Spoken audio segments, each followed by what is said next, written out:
The Raindrop by Samuel Jackson. The Raindrop sat in his cloud looking down at the world. It was early in the morning, but already the Raindrop could see people scurrying to work, their overcoats wrapped tightly around them.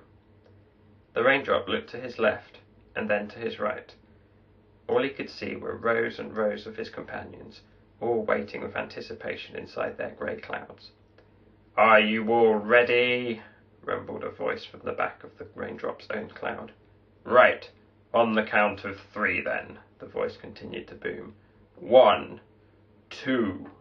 The Raindrop looked about his cloud. Some of the other Raindrops had become impatient, and had already jumped out of the cloud and into the streets below. It was a long way down, but the Raindrop didn't mind that. It was what would happen after the landing. 3. Downpour! Spluttered the voice. Suddenly the Raindrop was surrounded by eager droplets, rushing frantically to jump out of the cloud. Hundreds and millions of them were tumbling all around him, spilling out and into a quick descent. The Raindrop held his ground for as long as he could. Peering over the edge of his cloud, he could see big black splodges explode into existence as the people below opened their umbrellas. "Come on!" another Raindrop shouted from behind, rolling full pelt towards him. The rolling droplet crashed into the Raindrop, merging into him, making him fat and heavy.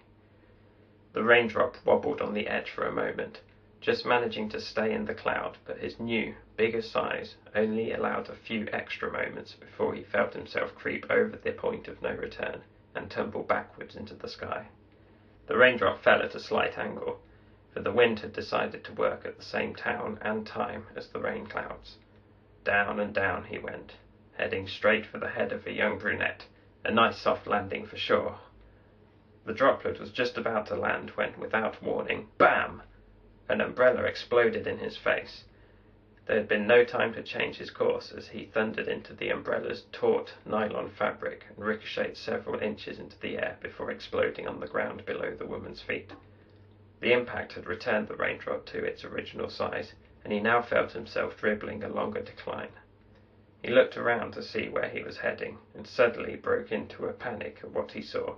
He was progressing, unrelentingly, towards several holes that had been slashed into the ground. "Drain hole! Not a drain hole!" the Raindrop cried out, and tried to scramble back up the slope, but it was futile as more and more Raindrops bounced towards him. "Hey up!" several Raindrops shouted. "Looks like it's the drain today. Mind if we jump in with you?" Before he could reply, the new droplets were crashing and bumping into him, making him bigger and bigger, causing him to slip faster and faster into the drain. It wasn't that the Raindrop was scared of the drain, it was just that he had travelled that route so many times before. Not to worry, though.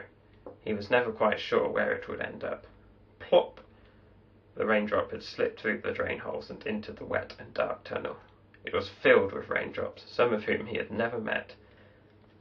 He was just beginning to introduce himself to a water droplet that was shimmering on the wall, when a huge group of cheering water droplets swept him up and carried him down the tunnel. Yahoo! All the droplets laughed and hurrahed, crashing into walls and flowing through the pipes and holes, round and round, inside, outside, tumbling all over each other. This went on for days, perhaps even weeks, and the Raindrop was becoming dizzy. After feeling like he had been trapped in a washing machine, which he had been once several years ago, he found himself drifting slowly through a metallic tunnel. The Raindrop much preferred this tunnel to the one he had started in. This one was smooth and clean. There was no sticky stuff on the walls or chewing gum icebergs floating around. All in all, it was much better decorated. The Raindrop was just starting to get used to his new surroundings when he was suddenly yanked to one side. "Here we go!" the droplets around him yelled. The Raindrop let himself be carried to wherever the crowd was rushing to. What would he come out of this time, he wondered. A tap? A shower head? A toilet bowl? He prayed it wasn't the latter. Whoosh! The Raindrop picked up speed, travelling faster than he had ever done before. Round and round he went, feeling the pressure rise around him as the other droplets pressed their bodies into his face. Harder and harder they pressed as he sped through a long and narrow tube. Suddenly, just before he thought they were going to pop him, he burst into the sunlight, flying high into the air. "Ha ha! I've never done that one before," the Raindrop shouted to the other droplets who had come out of the hosepipe with him. "Yeah? This is my 20th time. It's the best one.